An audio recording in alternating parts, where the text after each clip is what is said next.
Hello, my name is Juliana Rabi and I will present a series of 11 videos in which I'll be sharing some of my experience in the human resource area, especially as a recruiter. I chose some aspects related to the interview process that I consider relevant, contemporary, and useful for candidates and interviewers. I want to divide that with you. I have a psychology degree, a post-graduation course in psychodrama, and a master's degree in human resources management.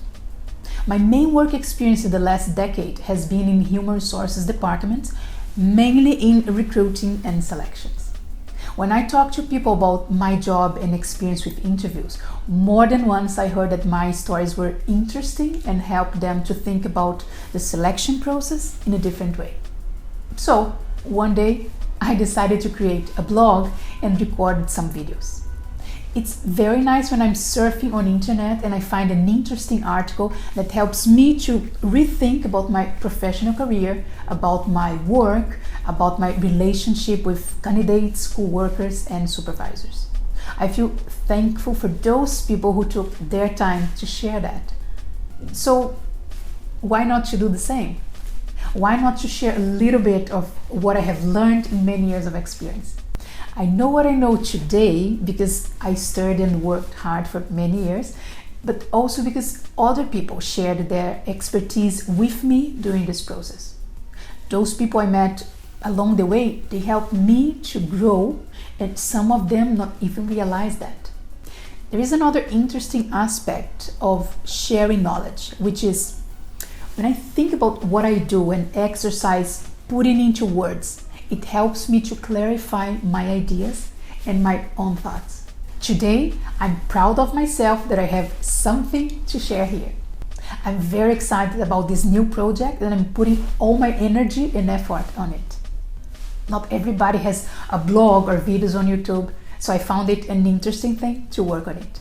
On the other hand, I know many people that have blogs and videos, and very professional ones, by the way. The information on those blogs was helpful to me in different moments of my life. Some people could be useful sharing what they know, so I can do it too. The videos are going to be recorded in English, and you will find the same information in my blog, julianarabi.blogspot.com. You'll see a link here that you can go directly to the blog. As you could notice already, English is not my native language. So why did I decide to speak in English in those videos? It would be much easier for me to do that in my native language, but I decided not to go for it. So why is that? First, because it is challenging to me to speak in a foreign language, and I like challenging situations. I like to do some extra work and search for some specific words I need to use. I like to keep my attention in a high level when I'm speaking to be able to express my ideas, and I have to do that when using English. I want to do something that motivates me to go beyond and really put effort, energy, and concentration in what I'm doing. Recording those videos in my native language would be like putting my mind in an automatic mode, and I don't want that.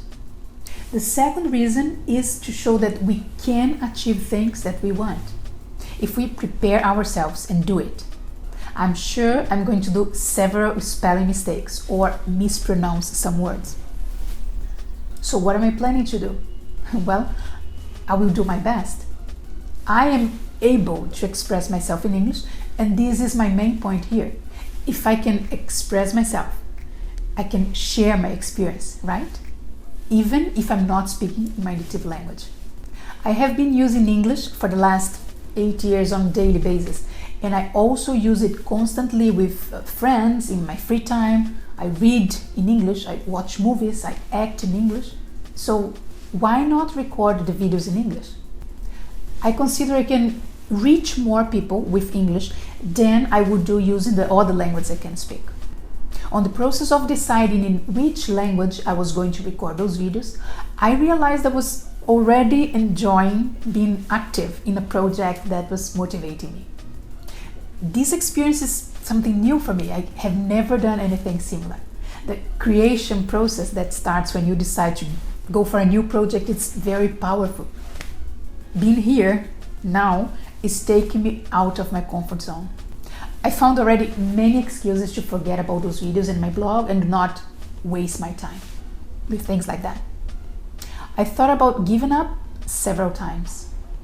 However, there was a limit, an imaginary limit, sometimes a commitment I did to myself, that once I crossed it, I didn't feel like giving up my project anymore. If you like my idea, I invite you to check my next posts and videos. Remember, this is video number 1, and there will be 11 videos and posts about recruitment and selection. As I mentioned before, you'll be able to find more about it on YouTube and on my blog, julianarabi.blogspot.com. Thank you very much for your time. Do your best and go ahead.